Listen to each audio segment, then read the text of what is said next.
16 Army bombers sat on the deck of an American aircraft carrier, even though not one of them could ever land on it. They were too big, too heavy, built for runways, not for a strip of wet steel pitching in the Pacific. And every man climbing into those cockpits knew the same thing. If the launch worked, they would still have to bomb Japan. If it failed, they would fall straight into the sea. But the strangest part is not that those bombers reached Tokyo.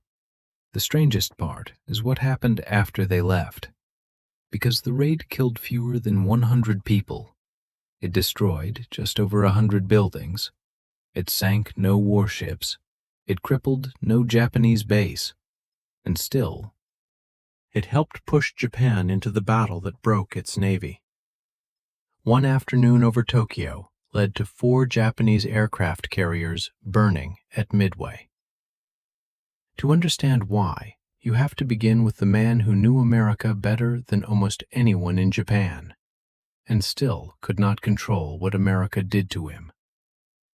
On April 18, 1942, Admiral Isoroku Yamamoto was aboard the battleship Yamato at Hashirajima, deep inside Japan's inland sea. The ship around him was almost a nation made of steel.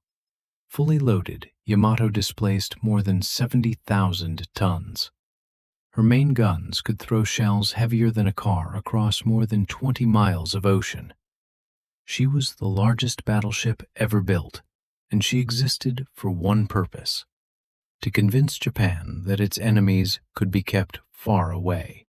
Yamamoto was the commander-in-chief of the combined fleet. 4 months earlier, he had ordered the attack on Pearl Harbor. He had forced that plan through against deep resistance inside his own navy, and for a while, it looked like the gamble had worked. American battleships lay broken in the mud of Battleship Row. Singapore had fallen. The Dutch East Indies had collapsed. Burma was buckling. The British Eastern Fleet had been driven away. Japanese forces had carved a perimeter across the Pacific with stunning speed. From the Aleutians down toward Australia, Japan had built an empire in less than 4 months. But Yamamoto did not confuse speed with safety. He had lived in the United States. He had studied at Harvard. He had traveled through Texas oil country and watched American industry in Detroit. He had seen how much steel, fuel, money, and machinery the United States could summon once it fully woke up. Before the war, he had warned Japan's leaders that he could run wild for 6 months, perhaps a year. After that, he had no confidence. By April 1942, the first months were already slipping away. Then a staff officer brought him the message. American bombers were over Tokyo. Not rumor, not a drill, not a misidentified patrol. American twin-engine bombers were above the capital of the Japanese Empire, above the city where the emperor lived. For Japanese commanders, the physical damage was not the first wound. The wound was the violation. The Imperial Navy had promised, by its very existence, that Japan's home islands were untouchable.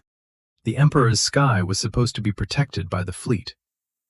The people had sacrificed for that fleet because it was supposed to keep the war beyond the horizon. And now, 16 American bombers had crossed that horizon in daylight. They had dropped their bombs, and they had escaped. Not one of them was shot down over Tokyo. Yamamoto later called it a disgrace that enemy aircraft had defiled the sky over the imperial capital. That word mattered. Disgrace. Not defeat, not damage. Disgrace. Because what had been broken was not a factory roof or a dockside warehouse. It was a promise. And once that promise was broken, Yamamoto needed to prove that it could never be broken again. The raid itself was almost impossible from the beginning. In January 1942, the United States was still absorbing the shock of Pearl Harbor. The Philippines were being strangled. Wake Island had fallen. American morale needed a sign that Japan could be reached. President Franklin Roosevelt wanted bombs on Japan. The problem was geography. No American bomber based on land could reach the Japanese home islands and return. Submarines could not deliver the kind of blow the public would feel. Aircraft carriers could get closer, but their own Navy aircraft lacked the range for a deep strike and safe recovery. Then a submarine officer named Francis Lowe noticed something at Naval Station Norfolk. Army bombers were practicing over a painted outline on a runway. The outline looked like a carrier deck. Lowe watched the training, looked at the dimensions, and saw the outline of an idea that should not have existed. What if an Army medium bomber could take off from an aircraft carrier? Not land on it, just take off. One way, bomb Japan, continue to China, abandon the aircraft if necessary. The bomber chosen was the B-25 Mitchell, a solid, twin-engine medium bomber, reliable, rugged, but never intended for carrier operations. The man chosen to lead the mission was Lieutenant Colonel James Harold Doolittle. Doolittle was 45. He had a doctorate in aeronautical engineering from MIT. He'd flown blind on instruments before most pilots trusted instruments at all.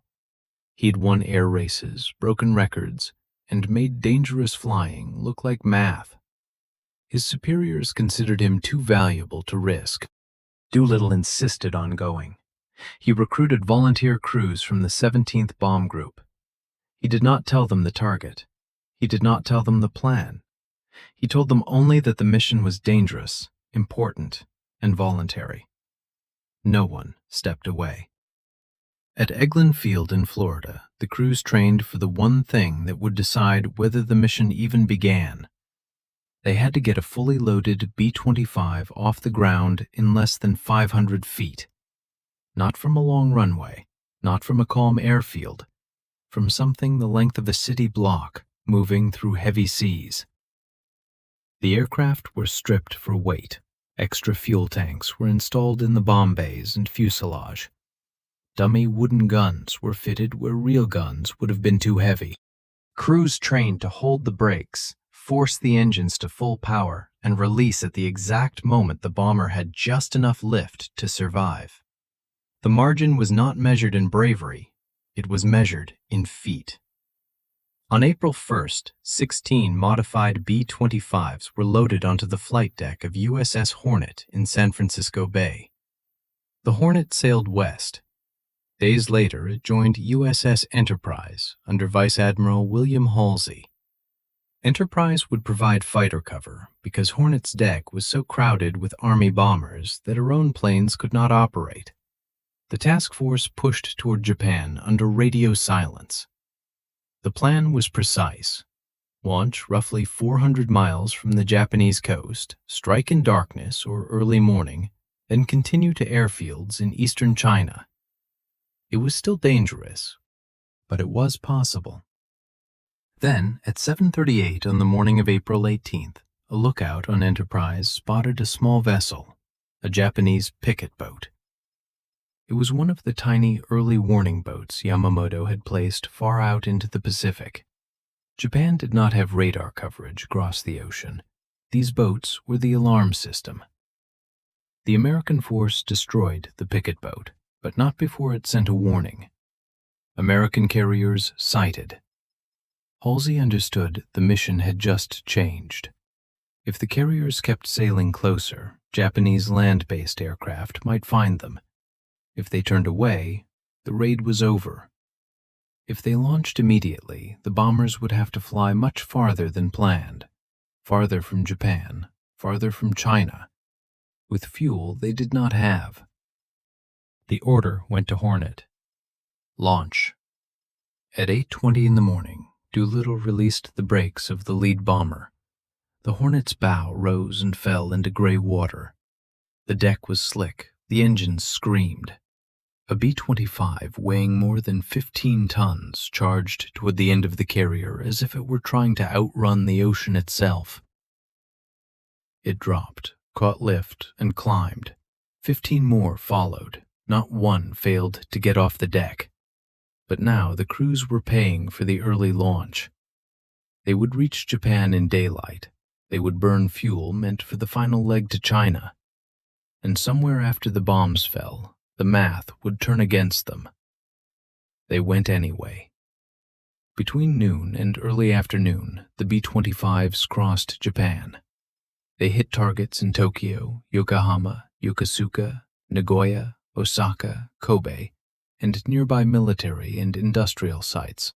Doolittle's own aircraft dropped incendiaries on a factory area in northern Tokyo. From low altitude, he could see the Imperial Palace grounds. The crews had been ordered not to bomb the palace. They obeyed. Japanese fighters scrambled, but the attack did not match what Japan's air defense system had been built to stop. The defenders expected higher altitude formations. Instead, medium bombers were coming in low, fast, and scattered. Civilians looked up and saw American markings above the capital. Some thought at first the aircraft must be Japanese planes on exercise. By the time they understood, the bombers were already leaving. The physical results were small by the scale of the war. Japanese records later showed 112 buildings destroyed and 53 damaged. 87 civilians were killed. More than 100 were seriously injured. That is not nothing. But compared with what would come later in the Pacific War, it was a pinprick. The Japanese government tried to make it sound smaller still. State media mocked it as an empty gesture. Censors smothered the story. But inside the military, no one could pretend the meaning away. The capital had been reached. The Emperor's city had been crossed by enemy aircraft. The Navy's defensive wall had been exposed as a wall with holes in it. And the response came quickly.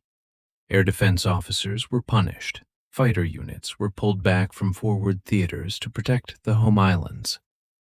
The Army and Navy, which had been arguing about the next phase of the war, suddenly faced a new political reality. Japan could no longer simply expand and consolidate. It had to answer the insult. That was exactly the opening Yamamoto needed. Before the raid, Japan's high command had been divided over what to do after the first wave of conquest. The Naval General Staff in Tokyo favored caution, hold the perimeter, strengthen the south, threaten the supply lines to Australia, force the Americans to cross thousands of miles of fortified islands and bleed for each one. Yamamoto hated that logic. To him, it was surrender disguised as patience. He believed Japan's advantage was temporary. The carriers that had struck Pearl Harbor were powerful now, but the United States was already building replacements. American shipyards were laying down carriers and destroyers. American factories were preparing to produce aircraft by the thousands. American fuel supplies dwarfed Japan's captured oil lifeline. Every quiet month helped the United States. Every delay made Japan's opening advantage smaller. So Yamamoto wanted a decisive battle. Not later. Now. He wanted to seize Midway, a tiny atoll northwest of Hawaii, close enough to threaten Pearl Harbor's outer defenses. The true purpose was not the island itself. The purpose was bait. If Japan attacked Midway, Yamamoto believed the remaining American carriers would have to respond. Then the combined fleet could destroy them in one great battle. After that, Japan could negotiate from strength before the American industrial machine became unstoppable. The General Staff resisted. Midway was too far away. The operation was too complex. The forces would be spread over enormous distances. The Americans might refuse battle. The invasion could become a trap. Yamamoto had heard those kinds of objections before Pearl Harbor. He answered the same way. He threatened to resign. In Japan's naval hierarchy, that was not a personal gesture. It was an institutional weapon. The commander who had designed Pearl Harbor could not be allowed to walk away publicly during Japan's greatest military expansion. Before the raid on Tokyo, the Army had been reluctant to support the Midway operation. After the raid, resistance became much harder. The home islands had been touched. The Emperor's capital had been crossed. A wider eastern perimeter now sounded not reckless, but necessary. On May 5, 1942, Imperial General Headquarters approved the Midway operation. A raid that did little physical damage had changed the emotional temperature of the war. And wars become most dangerous when wounded pride starts wearing the uniform of strategy. The plan that followed looked powerful on paper. In reality, it was fragile from the first page. The carrier striking force would be commanded by Vice Admiral Chuichi Nagumo, the same officer who had led the Pearl Harbor attack. He had 4 fleet carriers: Akagi, Kaga, Soryu, and Hiryu. He should have had 6, but Chokaku had been damaged at the Battle of the Coral Sea, and Zuikaku had lost too many aircraft and aircrews to be ready in time. A third of the carrier striking power was gone. The operation should have been delayed. It was not. Yamamoto's staff war-gamed the plan aboard Yamato. In one exercise, the officer playing the American side launched a surprise attack that scored devastating hits against Japanese carriers. The ruling was softened. The damage was reduced. A carrier that had been judged sunk was restored to the game. The warning had appeared. The room chose not to keep it. This is how overconfidence often enters history. Not as stupidity, not as madness, as 1,000 small adjustments that make the dangerous result disappear from the map. But the greatest weakness in Yamamoto's plan was one he could not see. In a basement at Pearl Harbor, American codebreakers were reading enough of Japanese naval traffic to understand that something large was coming. The team was led by Commander Joseph Rochefort at station HYPO. Rochefort was not the Navy's model of polished command. He was a cryptanalyst, a Japanese linguist, and an intelligence officer who spent long hours in a cold, cramped room with translators, traffic analysts, and machines that never stopped. They could not read every Japanese message. Often they could read only fragments, 10%, 15%, a phrase here, a unit there, a date, a direction, a code group. It was like trying to recognize a battle plan through smoke. But the fragments kept pointing toward one target: AF. Rochefort believed AF meant Midway. Washington intelligence disagreed. Some thought the target might be somewhere in the South Pacific or the Aleutians. That disagreement mattered because Admiral Chester Nimitz had only a handful of carriers left. Put them in the wrong place, and the Pacific Fleet might lose its last chance. One of Rochefort's officers, Jasper Holmes, devised a test. Midway was instructed to send an uncoded message saying its water distillation plant had failed. Soon after, Japanese traffic reported that AF was short of fresh water. AF was Midway. Nimitz trusted Rochefort. He sent his carriers to a position northeast of Midway called Point Luck. Enterprise and Hornet under Rear Admiral Raymond Spruance. Yorktown under Rear Admiral Frank Jack Fletcher. Yorktown should not even have been there. Only weeks earlier, she had been damaged at Coral Sea. Initial estimates called for months of repair. Nimitz gave the shipyard 72 hours. Pearl Harbor workers swarmed the ship. They cut, patched, welded, rerouted, and improvised. Some repairs were permanent. Many were not. Yorktown was not restored to health. She was made able to fight. That was enough. At dawn on June 4th, Nagumo launched his first strike against Midway. 108 Japanese aircraft lifted from the 4 carriers and headed for the atoll. At the same time, search planes fanned out over the ocean. One scout plane, launched from the cruiser Tone, was delayed by a catapult problem. 30 minutes. In war, 30 minutes can be a lifetime disguised as a mechanical issue. The Japanese strike hit Midway, but did not neutralize it. The leader of the attack reported that another strike was needed. Nagumo now had a problem. His reserve aircraft were armed with torpedoes in case American ships appeared. If Midway needed another attack, those torpedoes had to be removed and replaced with bombs. At 7:15, Nagumo ordered the rearming. Then, at 7:28, the delayed scout reported American surface ships.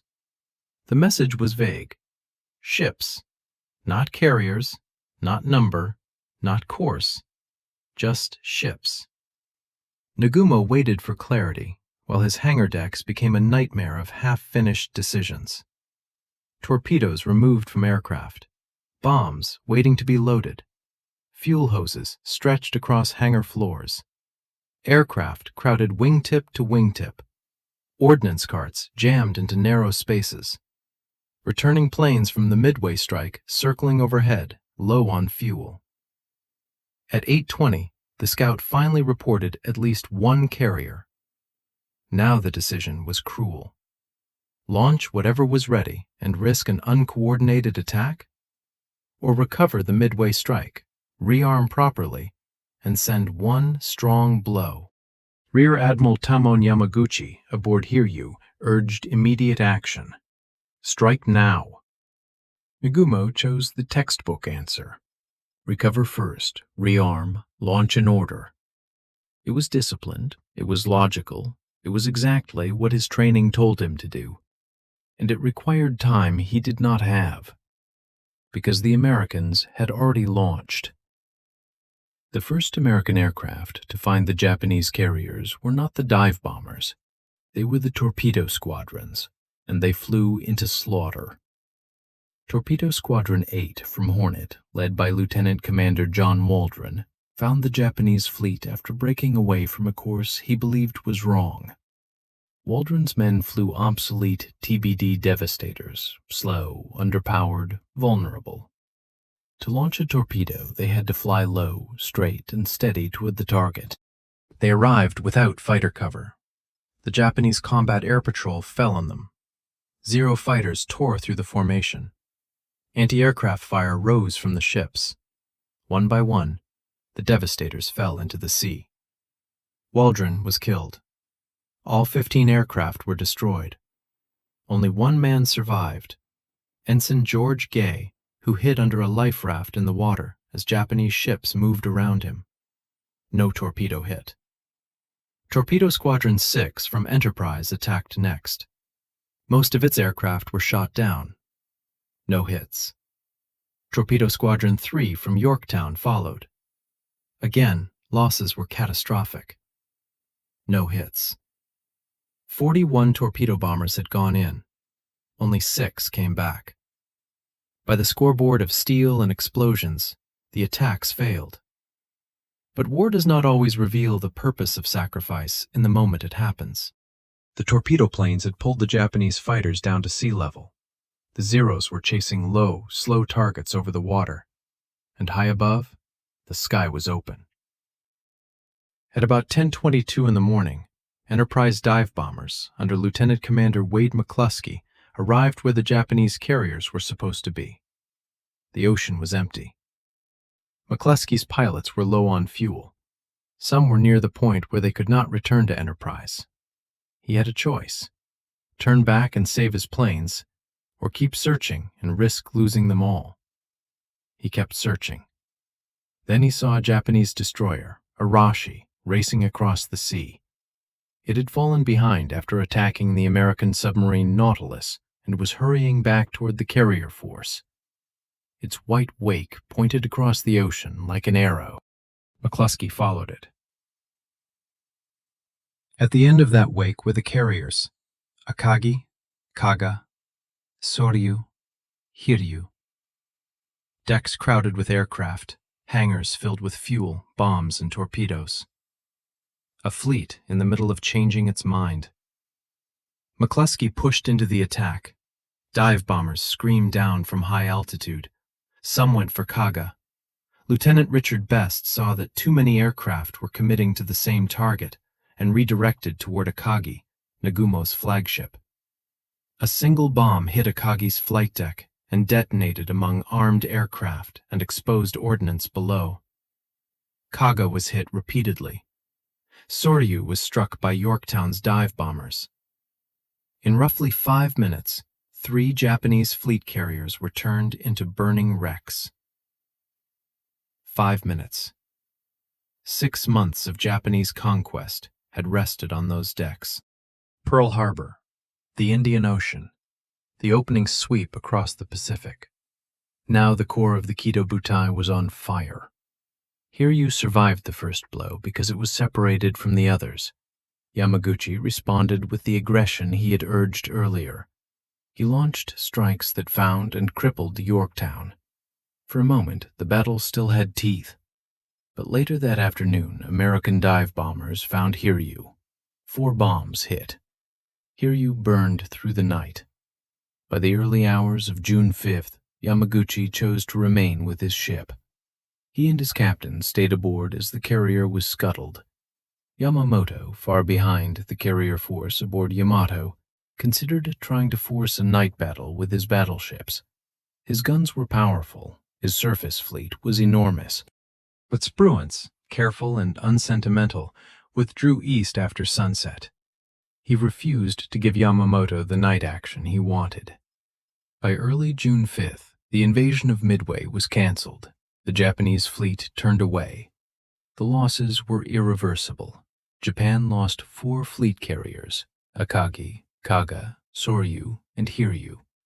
It lost the heavy cruiser Mikuma during the retreat. It lost more than 3,000 men. But the most dangerous loss was not the steel, it was the air crew.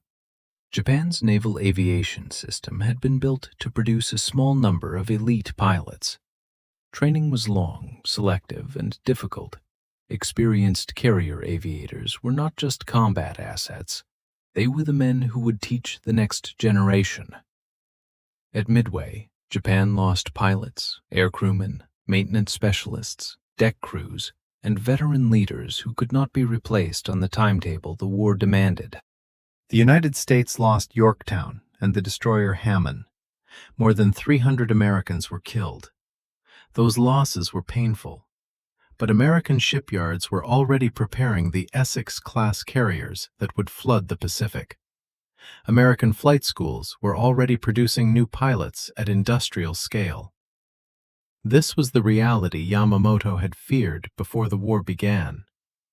Once America had time, Japan could not match it. Midway did not end the war, but it ended Japan's best chance of controlling the terms of the war. And the path to Midway had been cleared by 16 bombers that did almost no military damage. That is the strange hinge of the story. The Doolittle Raid did not destroy Japan's fleet.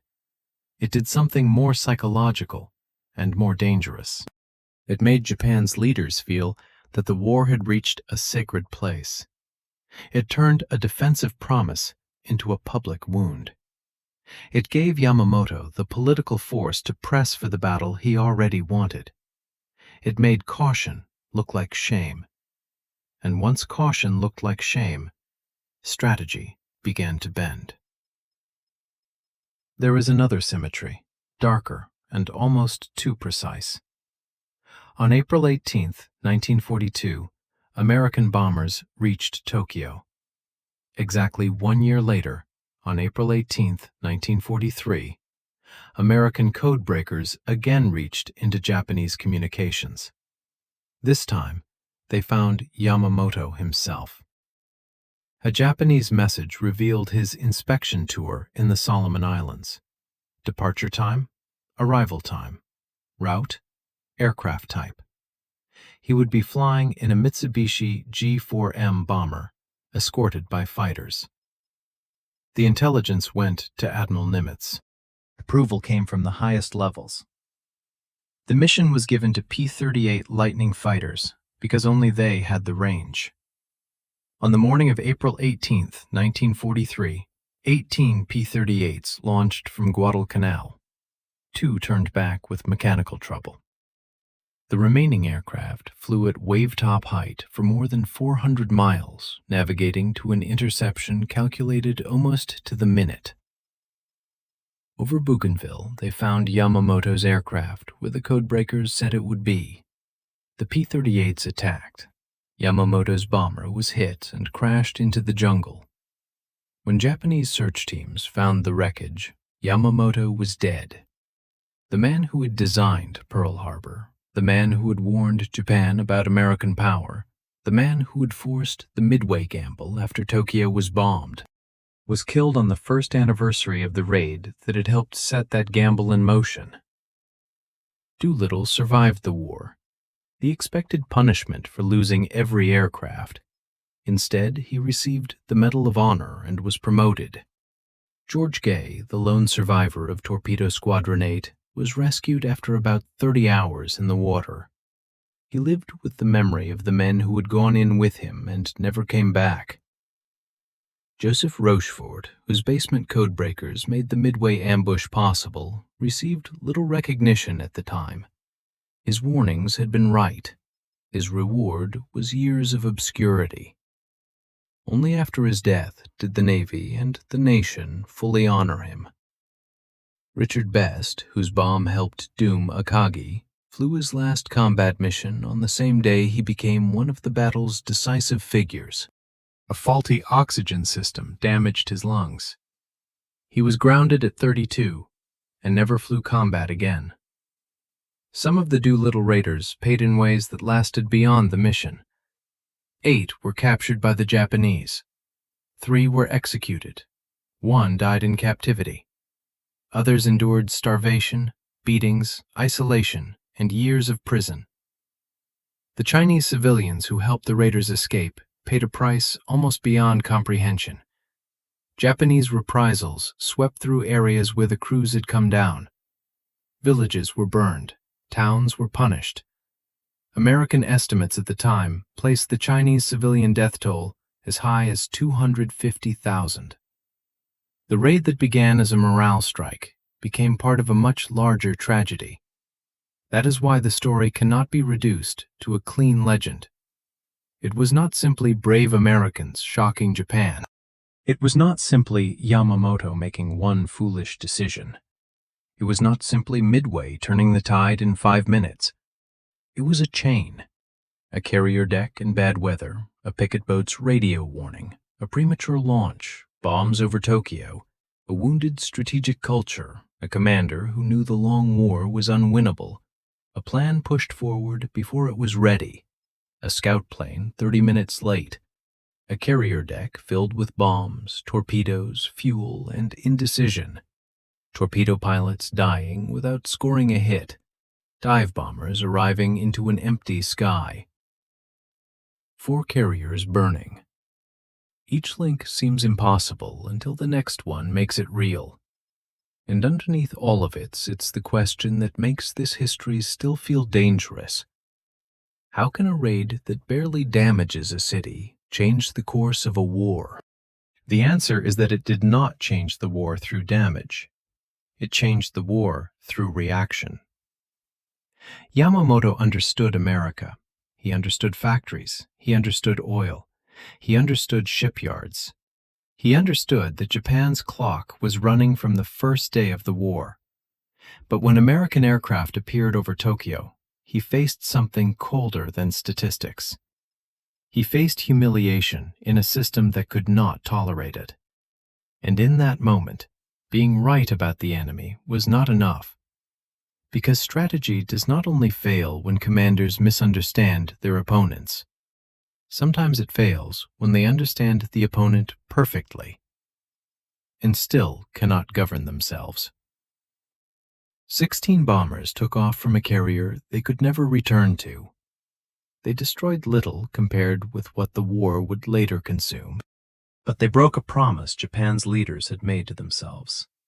And from that broken promise came Midway. 4 carriers at the bottom of the Pacific. The best naval aviators Japan could not replace. and the end of the 6 months Yamamoto had feared from the start. He had been right about America. He had been right about the clock. He had been right about the machine that would come for Japan if the war lasted too long. But right judgment could not save him from one wrong reaction. That is what 16 bombers really destroyed. Not Tokyo, not Japan's factories, not the Emperor's palace. They destroyed the illusion that pride could be made into a strategy.